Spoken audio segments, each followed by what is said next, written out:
Rumah tu penuh dengan bau hamis darah dan dia jumpa الرحمن الرحيم إنما سلطانه على الذين يتولونه والذين هم به مشركون صدق الله العظيم.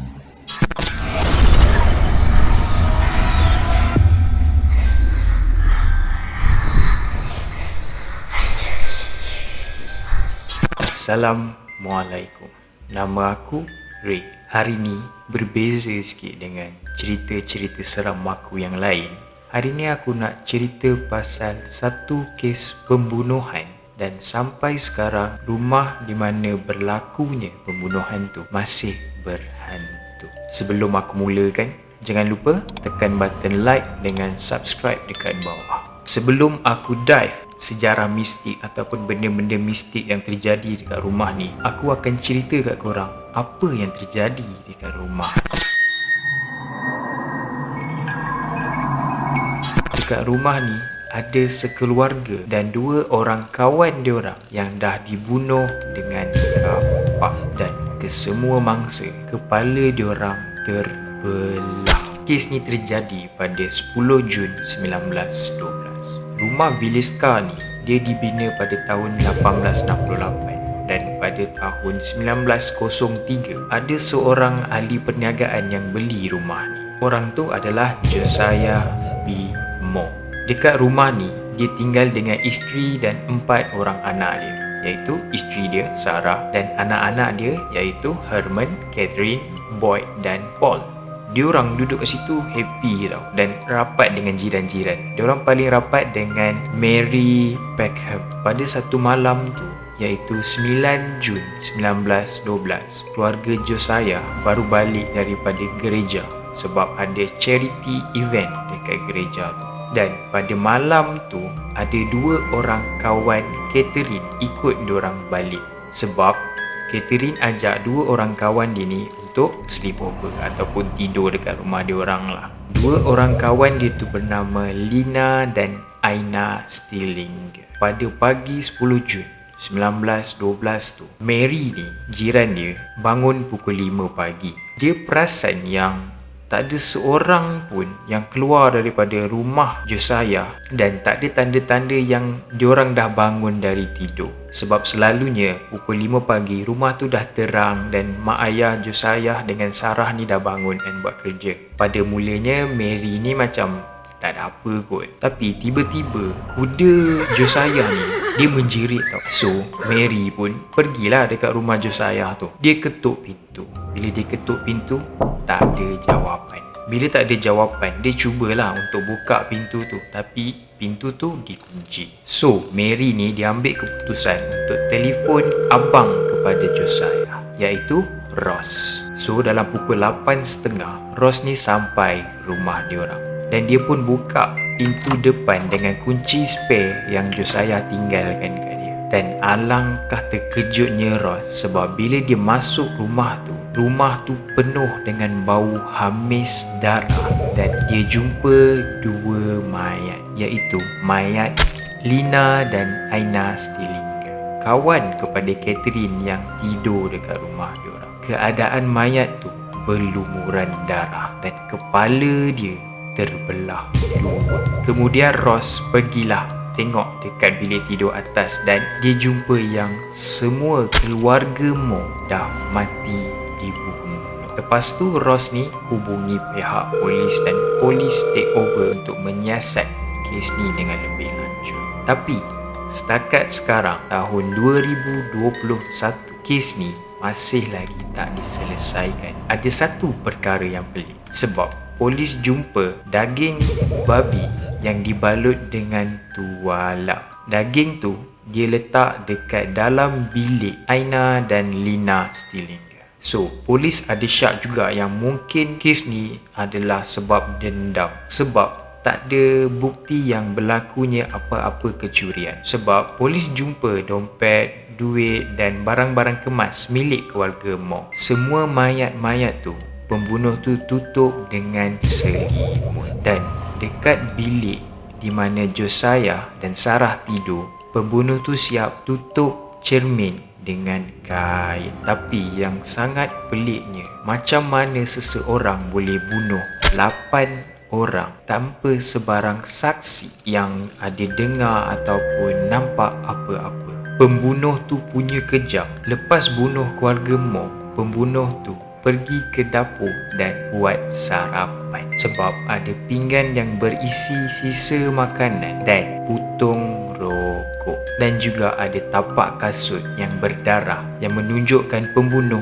keluar ke pintu hadapan. So korang boleh bayangkan tak? Dia dah bunuh 8 orang. Dia boleh pergi makan dan dia keluar pintu depan macam tu je.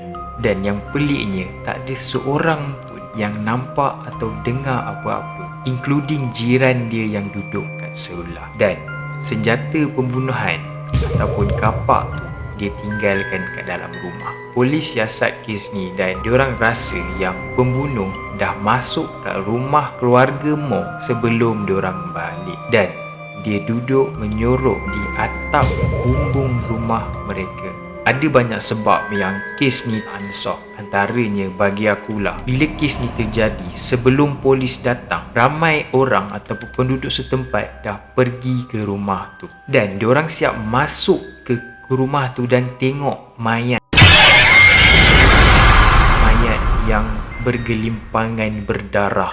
Dah jadi macam show pula diorang buat. Diorang tengok mayat dan siap ada yang pegang senjata pembunuhan. So secara teknikalnya diorang ni dah kacau satu kawasan jenayah. So mungkin tu juga antara sebab yang kenapa kes ni masih lagi tak dapat diselesaikan. Sebab semua barang bukti dan kesan-kesan darah ke apa semuanya dah diganggu oleh anasir luar. So sekarang kita masuk ke part mistik kes.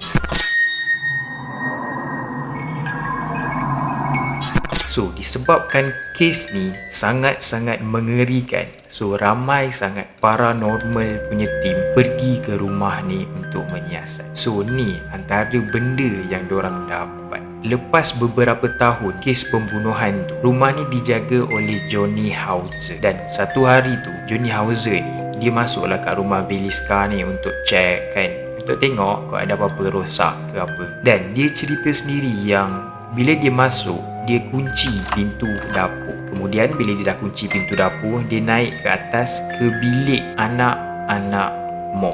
Waktu dalam bilik tu, dia dengar ada orang masuk ke dalam rumah. Dan orang tu masuk melalui pintu dapur.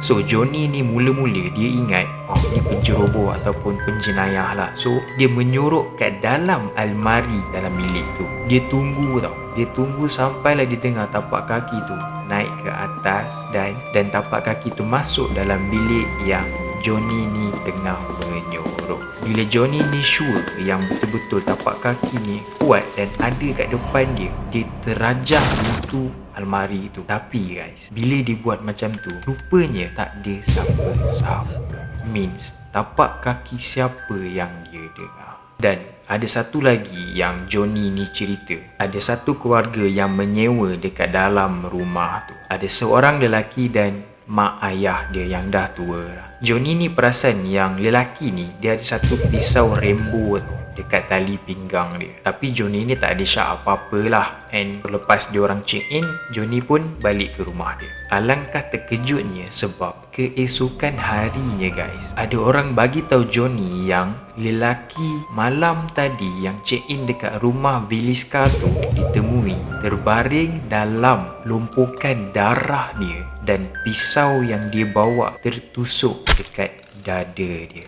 Tapi nasib baik diorang jumpa dia ni cepat dan dia sempat diselamatkan. Bila diorang tanya balik dekat lelaki ni apa yang terjadi, lelaki tu cerita yang dia masuk ke rumah tu dengan niat jahat sebab dia nak provoke roh-roh yang ada dekat dalam tu. Dia cakap yang dia ingat dia cuba provoke, kemudian dia pengsan. Dia bangun-bangun di dalam hospital.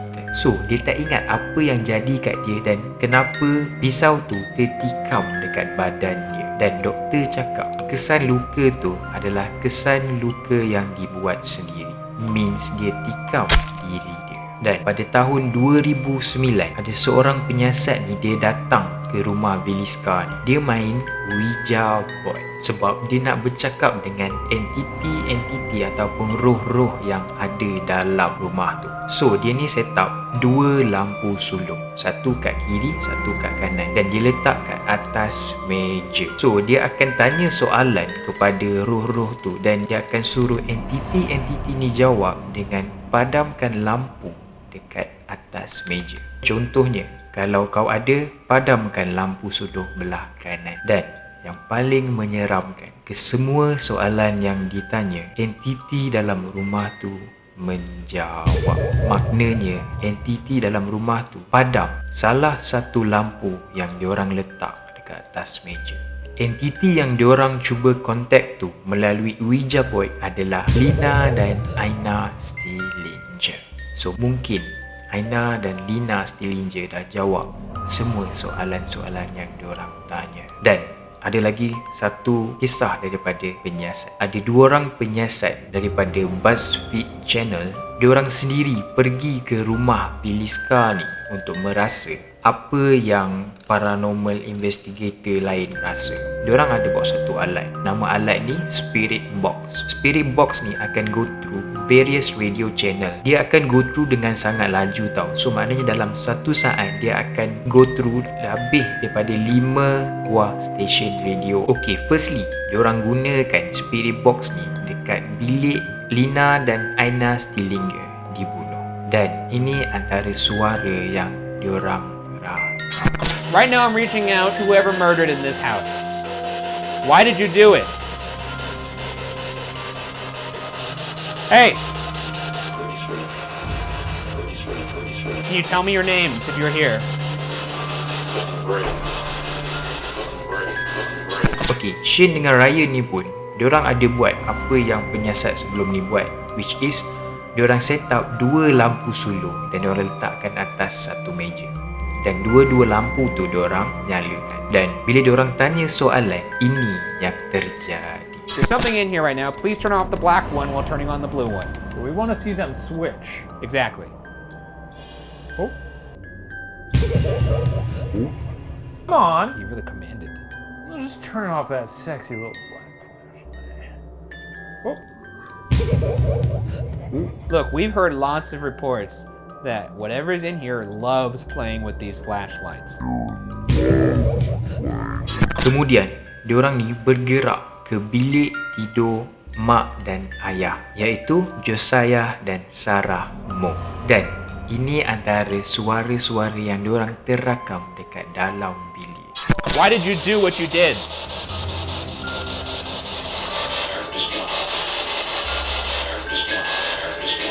Dan last kali, diorang pergi ke bilik anak-anak Moore. Dan sekali lagi, Ryan ni dia keluarkan Spirit Box. Dia cuba bercakap dengan entiti yang ada dekat dalam rumah. Dan ini adalah antara jawapan dan soalan yang terjawab. Is there anybody here with us in this room right now? I'll kill him? Speak! Stop it. Do you want us to stop? Stop you from what? Is there anything you want to say to us?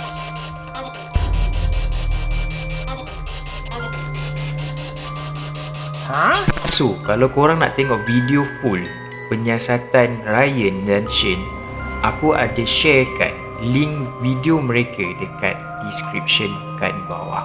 So, kes pembunuhan rumah Veliska sampai sekarang masih lagi misteri. Siapakah entiti yang mendiami rumah Veliska? Dan ada satu filem yang dah diterbitkan berdasarkan cerita pembunuhan Veliska ni. Itu saja untuk video kali ni. Jangan lupa like dengan komen dekat bawah. Dan siapa yang baru jumpa channel aku, jangan lupa subscribe untuk tengok video-video yang lebih menarik. Kita jumpa dekat video seterusnya nanti. Assalamualaikum dan selamat malam.